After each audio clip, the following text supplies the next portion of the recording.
Today's video is about Peter Dutton's time as Minister for Home Affairs, and look, I know what you're thinking. I've seen that prayer room video. Wasn't that Christopher Pyne? No, I said Home Affairs. And yes, I know what you're now thinking. You're now thinking, wasn't that Minister Warren Inch? No, that's Gnome Affairs. Home Affairs. Home. Look, to be clear, this video is about Peter Dutton's time as Minister for Dome Affairs. And fuck!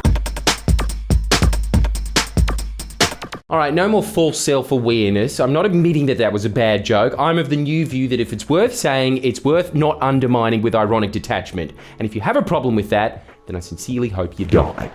No, I'm not joking. I've already set out my new ground rules. Which is more than you can say about Peter Dutton when he awarded contracts during his time as Home Affairs Minister. And no, these weren't contracts for Carver Court to redo the lodge with this particular fake laminate wood floor. Thank God only the Prime Minister has the power to do that.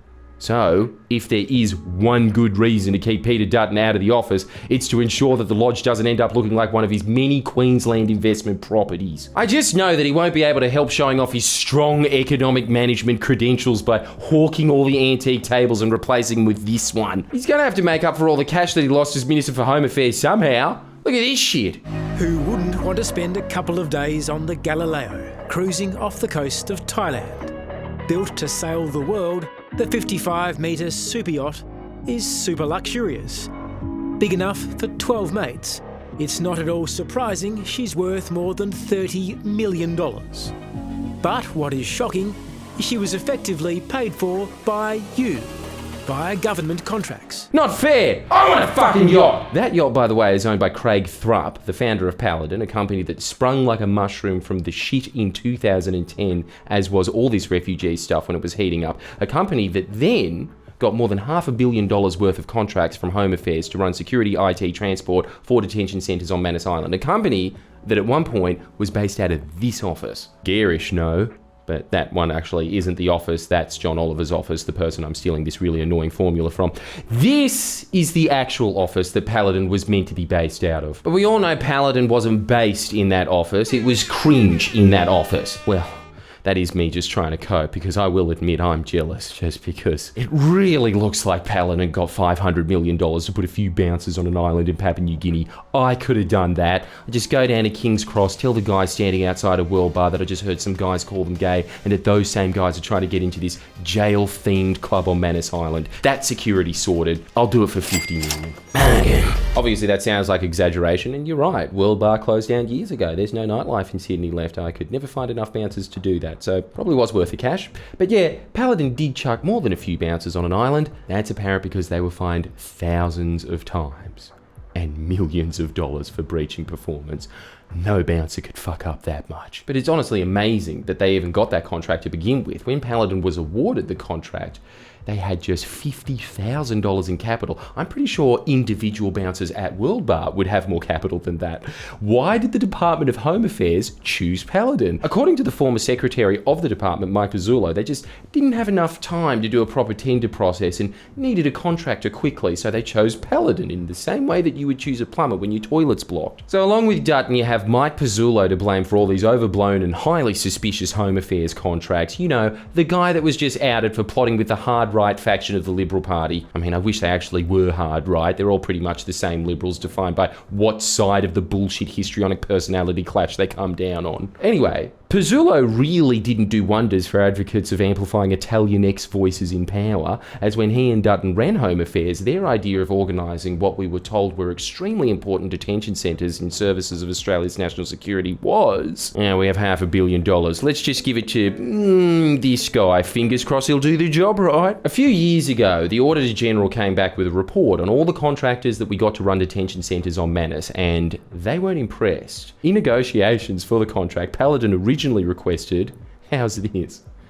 A 40% profit margin, with the department pulling out all the stops. No, that's too much. You are getting a meagre 22.5% profit margin. That is well above industry standard. That's about 10 to 15%, without even mentioning the fact that usually $500 million contracts go to companies that can demonstrate that they exist! Which is why Paladin had to negotiate a mobilization fee, a fee that wasn't in their original quote, because being a company with only $50,000 of capital, they're gonna need some money to get started throwing bouncers on Manus, so they got $14 million just to start. Okay, Home Affairs, you drive a hard bargain. I don't even need the 50. Give me the 14. I'll figure something really fucking cool, and I can promise you, I won't try to bribe PNG government officials. Because that also happened. Paladin ran into more problems. They had visa troubles, allegedly bribing Papua New Guinea officials millions of dollars via a bank account in Singapore, seemingly in order to continue to receive visas and work permits.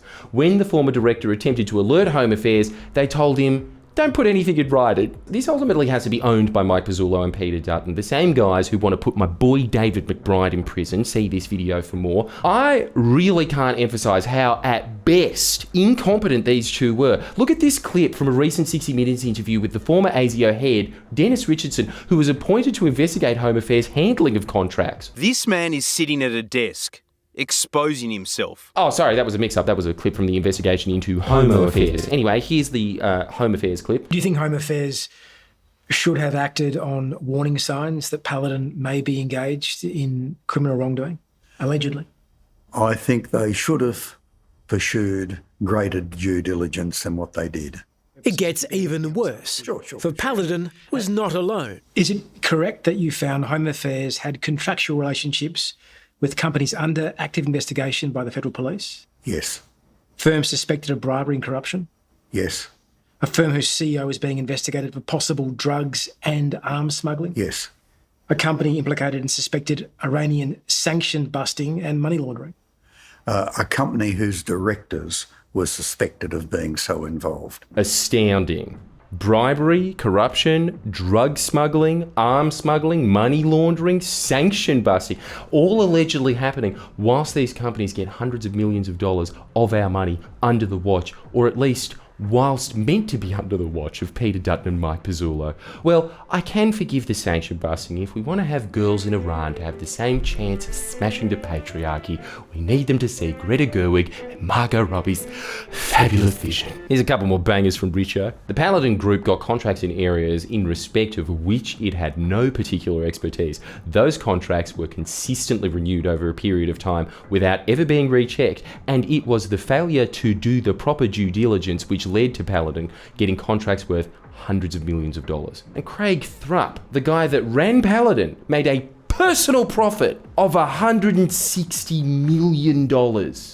That's how he could afford the yacht and the Balinese Bond mansion. But don't accuse him of being stingy. He did give $1 million to his mum, who coincidentally worked at Home Affairs. And I'm just talking about one company today. Not enough time to cover all the others. I might do another one on NKW Holdings, the detention centre contractor that this company was allegedly doing business with, but I gotta be careful around Dutton. Do you guys remember how he proposed giving all politicians a fund they could use to sue the public for defamation?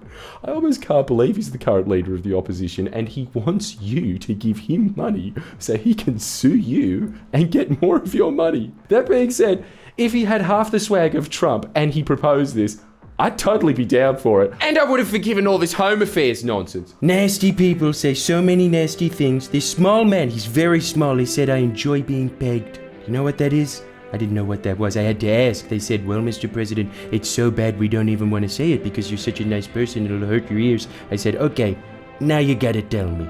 And they told me and I said, people don't really do that. They don't do that. It's not true. So I gotta sue. I don't wanna, but I have to, folks. And I have to pay for it myself. Can you believe that? They wouldn't be saying these horrible, nasty things about me if I wasn't a president fighting for you. That's why we have to make the President's Patriotic Fighting Fund, folks. Well, now that I do it in the Trump voice, I agree with him. He could convince me of anything. You're that friendly jam, friendly Fido.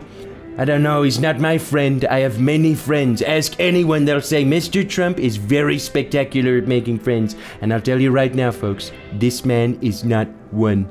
He is not one. Jam had his house burned down. I knew it was gonna happen. I could have told him. I said, you play with fire, your house is gonna burn. He's on television crying, oh, my house, my beautiful house. First off, it wasn't a beautiful house, folks. It wasn't. I'm sorry, I like the truth. That's why I started Truth Social. Small, little house, gone. And now there's room for big, beautiful towers. When you see these towers we're gonna build, you're gonna say, wow, I can see all of Sydney from up here. This is so much better than that ugly, small house that was there before.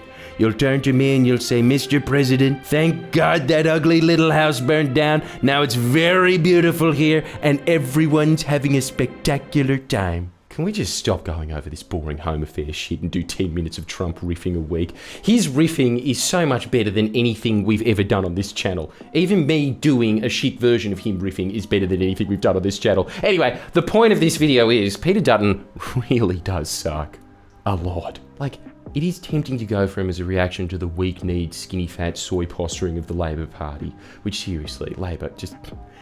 Can you not clean up your image? Like, what the fuck is this shit? I hate being told what to do with these diverse millennial blob cartoons. Just leave that shit to the Greens. Go back to cunts in hard hats. But, to be fair to the Albanese government, he hasn't given $500 million to some random soldier with the tastes of a middle-aged sex tourist. To be clear, I'm not alleging Thrupp is a sex tourist, just that his mansion would appeal to them. Sex tourists.